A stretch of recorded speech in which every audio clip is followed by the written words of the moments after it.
ሚራ ቀልዱን ስተሽቁም ነገሩን ምን ነገር ይሻላል? እሺ ተቀምጠን እናውራ። ጭራሽ እሱ ማማረሽ?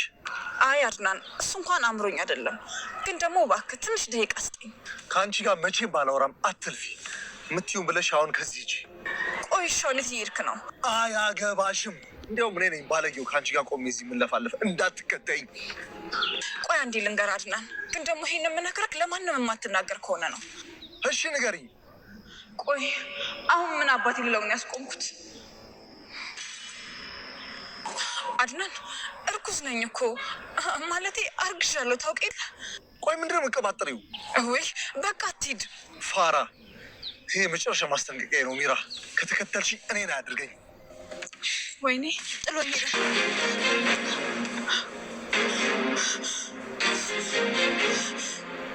ሚራ እንግዲህ በጣም ከባድ ነገር አድርጋለች ማለት ነው። አድናንን እንደተመለከትነው በትልቅ ድንጋይ ነው ከኋላ ሆና ይዛ እንግዲህ መትታ ጭራሽ መሬት ላይ ነው በቃ አፈር ነው ያጋጠችው ማለት ነው ሚራ። እንግዲህ ሚራ ይሄንን ያደረገችበት ትልቁ ምክንያቷ መውጫ መንገድ ስላጣች ነው። ምክንያቱም ሎሃና ጋር እንዲደውል እና እሷም ሌሊት እንድትወጣ ሌሊት ስትወጣ አይቶ ደግሞ አድናን እንዲጣላት ፈልጋ ተቀጣጥራና ተነጋግራ ከፍላ እንግዲህ ለሎሃና ሌሊት እንዲደውልላት በዛ ላይ ደግሞ ሳራን አገናኝሻለሁ ሳራ ያለችው እኔ ጋር ነች በላት ብላ ሌሊት እንድትወጣ ወጣታም ደግሞ ልጁን እንኳን እንድታገኘውም አይደለም። ሰው እኮ ለፈለገነ ጉዳይ ካገኘነው በኋላ እሺ የት ናት ብሎ ወሬን መስማትም መልካም ነው። እሷ ግን ያን ሳይሆን የፈለገችው ዋናው ነገር ሚራ የምትፈልገው ሎሃና ከቤት ወጣ ነበረ። ስለዚህ ኔክስት ዴይም ሎሃና ከቤት ወጣች። ከዛ ሎሃናና አድናን እንዲጣሉ አድርጋ ወደ ራሷ ትዳር አድናንን መመለስ ነው አላማዋ። ይሄ ግን በፍጹም አያስገዳትም ማለት ነው። ምክንያቱም አሁን ላይ አድናን ከወደቀ በኋላ ሲነሳ ሲያስታውስ እሷ እንደመታችሁ ትዝ ይለዋል ማለት ነው። ከዛ ከቤት ትባረራለች ማለት ነው ሚራ። ምናልባት ይህንን ሊያደርግ የሚችለው ለምንድን ነው ከተባለ ከዚህም በፊት በጣም ብዙ ማስጠንቀቂያ ሰጥቷታል።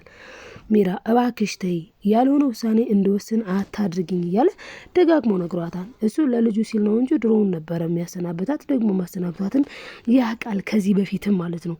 ማንን? ሚራን። ምክንያቱም ሚራ በፍጹም ንጹህ ልብ የሚባል ነገር የላትም ማለት ነው። ሁል ጊዜ በቃ ሰበብ አስቡት እንግዲህ አሁን ላይ ሎሃናንን እያለች ያለችው ምንድነው? ሎሃና በቃ እንግዲህ እንደሷ መስሏታል ማለት ነው። መስሏት ብቻ ሳይሆን በቃ እንደ ሚራ ነች ብሎ አንቅሮ እንዲተፋት ነበረ አላማዋና እቅዷ። እንግዲህ የሚራ አላማና እቅድ የነበረ አድናን ደግሞ ሁሉንም ነገር ማመዛዘን የሚችል ልጅ ነው። በእርግጥ እዚህ ጋር እሱም የተሳሳተው ነገር አለ። ምን ብሏታልኝ ሎሃናንን? ቆይ አንቺ ምንድነው ያደረግሽው? እንዴት በዚህ ሌሊት ትወጫለሽ? በዛ ላይ ደግሞ አሁን እኮ ወሬውን ስታወሪ ስልክ ስታወሪ ሰምቼሻለሁ። ጭራሽ ልታገኙ እንደጓጓሽ ጭምር። ነገር ግን እሷ ያለችው ላገኘህ ጓጉቻለሁ ሳይሆን ላገኛት ጓጉቻለሁ ነው። ማንን? ምትወዳት እህቷ አምሳያዋ ሳራን ነው። እንግዲህ ሳራ የት እንዳለች ሁላችን የምናውቀው ጉዳይ ነው። በነ ሚራና እንዲሁም ደግሞ ሮቤል እሳቤ ሳራ ሞታለች ብለው ነው የሚያስቡት ማለት ነው። ግን ሳራ አልሞተችም። ሳራ የሆነ ቀን ትመጣለች ታያላችሁ ማለት ነው። እንግዲህ ለጊዜው ግን ሎሃና በጣም እየለፋችና እየደከመች ነው ሳራን ለማግኘት ማለት ነው። እንግዲህ ሚራ ደግሞ ቅዷና አላማዋን እንዳይሳሳትባት ወይም ደግሞ እንዳይከሽፍባት ያደረገችው ነገር ሁሉ አሁን ላይ በተለይ በፍጹም ነው አልሳካ ያላት።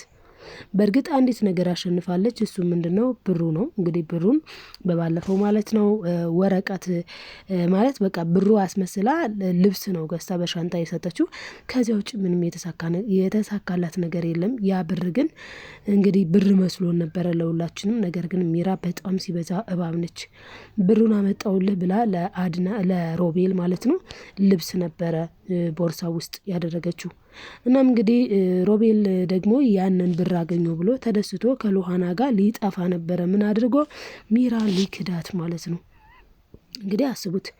ስለዚህ አሁን ላይ አድናን የሚፈልገው የሚያፈቅረው የሚወዳት ሎሃናንን ነው። ይሄ ደግሞ ያንጨረጨራቸው ሚራና እንዲሁም ደግሞ ሮቤል።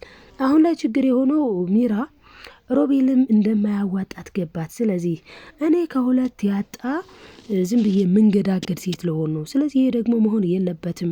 እኔም የሆነ መስመር መያዝ አለብኝ። በተለይ ደግሞ ብችልና እሱም ቢወደኝ ቢያፈቅረኝ መወደው ማፈቅረው ሮቤልን ነበረ። ነገር ግን ሮቤል ደግሞ እኔን የሚያደርገኝ ባህታ ቆይኝ ነው እንጂ በፍጹም አይወደኝም፣ አያፈቅረኝም። ስለዚህ የሚወደኝና የሚያፈቅረኝ በትዳር አብሮኝ የነበረ የትዳር አጋሬን አድናንን ማስመለስ አለብኝ ብላ ነው እንግዲህ በዚህ ልክ አሁን ላይ በፍጹም እሱን ካላስመለስኩኝ ሞቼ ይገኛለሁ ብላ ምንም በማታውቀው ልጅ ላይ በጣም ብዙ ሴራ እየሰራች ያለችው። ከዚህ በፊትም እንደተመለከትነው እንግዲህ ሳራን እንደዛ እንዲጎዳት እንደዛ እንዲያደርጋት ማለትም ሮቤል ነው እንግዲህ ሳራን ስልክ ወደቀብኝ አለ። ስልኩን ልትሰጠው ጎንበስ ስትል እዛው የረጋገጣት ማለት ነው። ከዛም ደግሞ ሞተች ነው ይመሰላቸው ለነሱ። ይህንን ያደረገው ሮቤል ለማን ሲል ነው? ለሚራ ሲል ነው። ምክንያቱም በእርግጥ ለሚራ ብቻ አይደለም ለራሱም ነው። ለምን? ስለ እነሱ ሪሌሽን አወቀች። ስለዚህ ይህንን ሚስጥር ልትናገር ጫፍ ደርሳ ነበረ። ጋሽ ብላ ጠርታ እንደውም ሚራና ሮቤል ስትል ሉሃና ያኔ የለችም።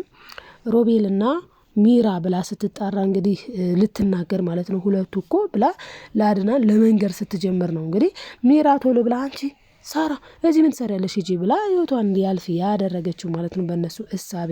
እኔ ግን ከየት አምጥቼው ነው ሳራ አለች ያልኳችሁ መሰላችሁ ወዶችዬ? እንግዲህ ያኔ አስከሬኑ ብለው እነሱ የሰየሙት እንግዲህ አንዴ የሸተተ አንዴ እንደዚህ ያለ ያሉት የነበረው ነገር አንድ ቀን ሁለት ቀን ጠፍቷቸው እንደገና ተመልሶ ይመጣ ነበረ። ስለዚህ በዛ ምክንያት በእርግጠኝነት ሳራ እንዳልሞተች ነው። ምክንያቱም ሞታ ቢሆን ኑሮ እዛ ውስጥ እንደተቀመጠው 3 ቀንም ሆነ 4 ቀንም ሆነ ቆይተው ሲመጡ እዛው ነው እንጂ አንድ ጋር እኮ ካስቀመጣችሁት በፍጹም ግዑዝ ነው፣ ሊንቀሳቀስ አይችልም። ስለዚህ ሳራ በእርግጠኝነት በህይወት አለች ማለት ነው። እናም እንግዲህ ሚራና ሮቤል ደግሞ ሁለቱ እቅዳቸውና አላማቸው አድናንን በቃ እንደፈለጉ እየተጫወቱበት ህይወታቸውን መቀጠል ነበረ አላማቸው። ምክንያቱም ሚራ ደግሞ የተሰረቀ ነገር ይጣፍተኛል በማለት በጣም የረከሰ ነገር ስታደርግ ቆይታ ነበረ። አሁን ላይ ግን ሁሉም ነገር ይፋ ወጥቷል ማለት ነው በሉሃና ድፍረት። ሉሃና በጣም ደፋርና በጣም አስተዋይ ሴት ነች። ስለዚህ አድናንን ይረዳታል። አሁን ራሱ እንኳን ሁለቱን አጣላው ብላ ሚራ በጣም ተደስታ ነበረ። ምክንያቱም አድናንም በጣም አምርሮ ነበረ። እንዴት በዚህ ሰዓት ትወጫለሽ? ሮቤል ደግሞ እንግዲህ ሲያቃጥር ማለት ነው። አንቺ ቆይ ምን አይነት ሴት ነሽ ግን? አረ ሚራ ትሻላለች። ሚራ ቢያንስ ሁለታችን ነው። አንቺ ጭራሽ 3ኛ ወንድ ለማግኘት ከውጭ ወጥተሽ ነበር እያለ በጣም ክብሯን ሲነካት ነበረ። ነገር ግን እሷ ከምንም በላይ ክብሬን እፈልጋለሁኝ፣ ክብሬን እንደዚህ እንድታረክሰው አልፈቅድልህም በማለት እንግዲህ ሮቤልን ተናግረዋለች። አድናንም ቢሆን ወደ እሷ ወግኖ ማለት ነው ሮቤልን አይመለከትም ነው ሲለው የነበረው። በነገራችን ላይ በፍቅር መሀል ሌላ 3ኛና 4ኛ ሰው ማስገባት በጣም ከባድ ነው። ለዛም ነው አሁን ላይ አድናን የሁለታቸውንም ነገር ማለትም ሚራም እየመጣች ስታቃጥርለት ሉሃና ውጭ ቆየች፣ ሉሃና በዚህ ሌሊት ሄደች እያለች ስታቃጥርለት መስማቱን ሰምቷታል። ነገር ግን ደግሞ የሚያምነው ሉሃናን ስለሆነ ነው። አሁን ላይ ሉሃና እንግዲህ ስልኩን ሰጥተዋለች። ስልኩን ሰጥታው አዎ በዚህ ስልክ ተደውሏል። በእርግጥ እኔ ልጁን አላውቀውም፣ ነገር ግን ሳራን አገናኝሻለሁ፣ ሳራ አንቺ እኔ ጋር ነች ስላለኝ እኔ ደግሞ ምን ያክል ሳራን ማግኘት እንደምፈልግ ጠንቅቀህ ታውቃለህ። ስለዚህ ለዛ ነው እንጂ ሌላ አይደለም ብለዋለች። ዞሮ ዞሮ መታችሁ ምን አለችውም ሚራ ማለት ነው መነሳቱ የማይቀር ነገር ነው። ስለዚህ ሲምም አጣርቶ ይደርስበታል ብዬ ተስፋ አደርጋለሁ። ምናልባችም ደግሞ ከወደቀ በኋላ ራሱን ካልሳተ ማለት ነው ሜቢ ራሱን ከሳተ ስልኩን ከኪሱ ላይ ልታወጣው ትችላለች። ቢሆንም ግን ምን ተአምር ቢፈጠር ማስታወስ አያቅተውም። ስለዚህ ያኔ ሲያስታውስ ይሄ ነገር ሁሉ የሆነው የሚራ ሴራ እንደሆነ ይገባዋል። ምክንያቱም በየመንገዱ አላስኬድ ብላው ነበረ። አንድ ጊዜ ማውራሃለኝ፣ አንዴ ደግሞ ወዴት ነው የምትሄደው፣ አንዴ ደግሞ ማውራት አማረኝ ቁጭ ብላ አውራኝ፣ ብቻ የተለያዩ ነገሮችን እያለች ሚራ በጣም ስትረብሽ እንደነበረ አድናን በእርግጠኝነት ይሄን ማስታወሱ አይቀሬ ነው። በሌላ በኩል እንግዲህ ሮቤል ማለት ነው አሁን ላይ ሮቤልና ሉሃናም ያው ተኮራርፈዋልኝ። ምክንያቱም ሮቤል መቼም ለውሸት ወደ ኋላ አይልም። አሁን ላይ እያሰበና እያቀደ ያለው ነገር ደግሞ ምንድነው እንግዲህ ብሩን ገንዘቡን ማለት ነው ሚራ በተአምር እንዴት አድርጋም እንደሆነ ባይገባኝም ዞሮ ዞሮ ግን እንዴትም ብላ ብሩን ማምጣት አለባት። ያን ብር አሁን ላይ ለኔ በጣም ያስፈልገኛል፣ ኢምፖርታንት ነው።